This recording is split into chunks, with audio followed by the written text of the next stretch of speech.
I mean, it wasn't the prettiest thing in the world. I think the back and forth. I think we had an opportunity in the first half to kind of maybe impose our will a little bit.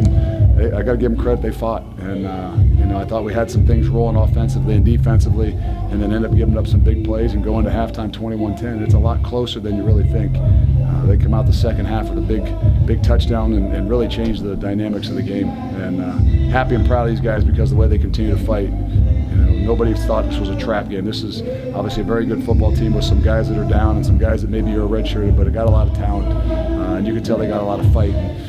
Our guys fought back, and in the end, they had the ability to kind of battle through some of those adverse situations, and not lose their cool. Where I think for sure 2 years ago, a little bit last year, even maybe that was a little bit of Achilles heel for us, but find a way to continue to fight and come out on top. You talked about the energy switch kind of flipping during that off week in Marshall, but it seems like Dez has come on since then too. What do you think's changed about the way he's played? If I had an idea of that, I probably wouldn't be coaching. I'd be doing some psychological things someplace else. And we talked about it. I said that there's not some one thing we can do. There's not something I can point at. What it really comes down to, is us enjoying what it is that we're doing and doing it together. And his play, and not just his play, but his energy, his attention to detail, the things that I saw from him at the end of last year, I saw from him all spring, really is noticeable in the last 3 or so weeks. Did you guys know who was going to play quarterback?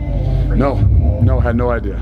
Got some word early, tweet on, hey, somebody, he's not going to play, and then they come out, they warm up, he is going to play, and it leaves a little indecision, but we had a game plan. We had prepared for one thing and had an idea of if they went into more of a wildcat running quarterback type of situation, but the way they kind of bounced around, it kept us on our heels a little bit. When you're in a situation like that, do you try not to get too bogged down? Well, yeah, we didn't have, maybe we didn't have enough things for some of the, some of even the personnel stuff that they gave us, and kind of limited us a little bit, which I think made us a little bit predictable. I think they did a good job at taking advantage of some of that. That's where some of the runs came from. That, we were a little too predictable on those things, and we got to do a better job even signaling, because teams that look, they got an idea sometimes, what you're in based on look do you give, or even if they can figure out what you're doing from the sideline. So there's some things we got to do a better job of as coaches. And 21 points off 5 turnovers. I think that's 9 turnovers the past 2 games. Defense is doing a good job. I mean, when the ball's in the air, that's the thing that you see different. When it goes up, we're aggressive to go get it instead of just hoping that we can make a play. Obviously, they made some big plays down the field this week, today.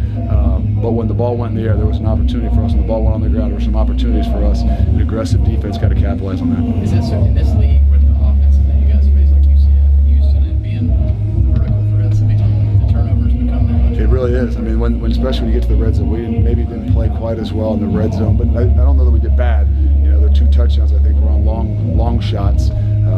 But when that end zone shrinks a little bit, when that field shrinks a little bit, with a lot of these offenses that are so vertical and horizontal, you got to take advantage of it. And then Hicks, it just seems like he's always around the ball. I mean, I know you guys might have to do things a little bit differently on defense without James in there, but sometimes, and those are tough. Those are tough plays on him. I mean, that's a darn good wide receiver. That's one of the better wide receivers in our league. And he gets stuck in a situation. The guy makes a heck of a throw and makes a heck of a catch.